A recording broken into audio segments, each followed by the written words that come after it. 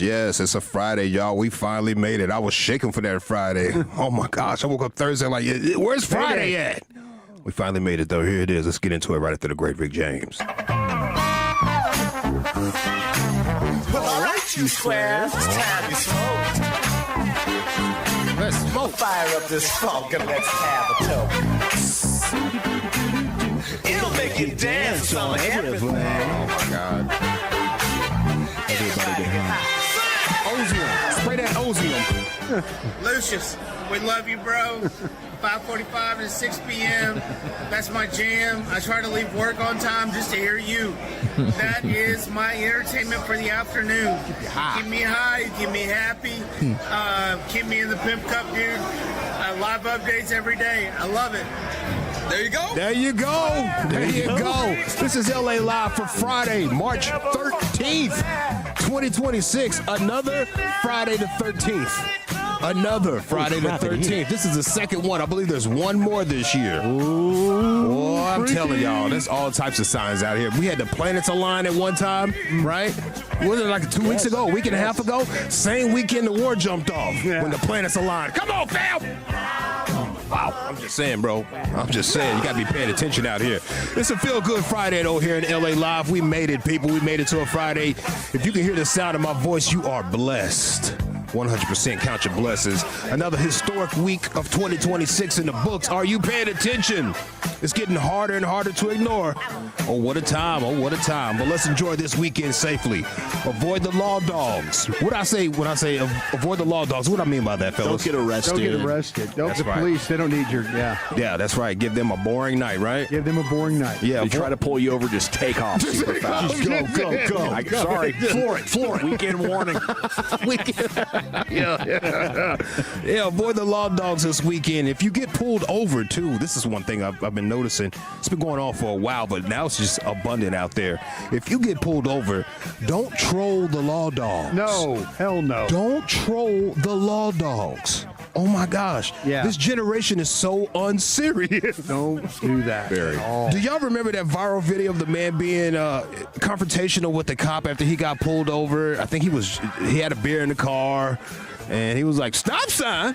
What stop sign? Yes. What stop sign? Hold on, for the fans that don't know what I'm talking about, like my dad or something. Just tell me why you stopping me? Yeah, I'm about to. Huh? I'm about to. Huh? What? I'm about to tell you. Stop sign?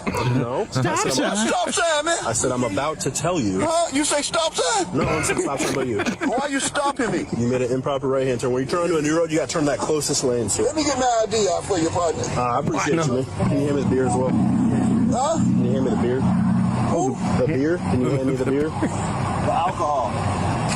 There's no beer in there. I can see it. Right? Hey, hold it.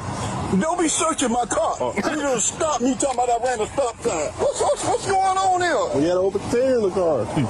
Wow. This man is a character, bro. That's crazy, man. Yes. Yeah. Well, this generation thinks it's funny to troll cops with that same stop sign line when getting pulled over.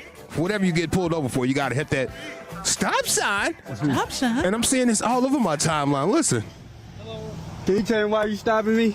I'm going to tell you, just give me just a moment. Huh? So if you give me just a moment. Who? I said if you give me just a moment. Stop sign. No, I said if you give me what stop sign, man? Oh, all right.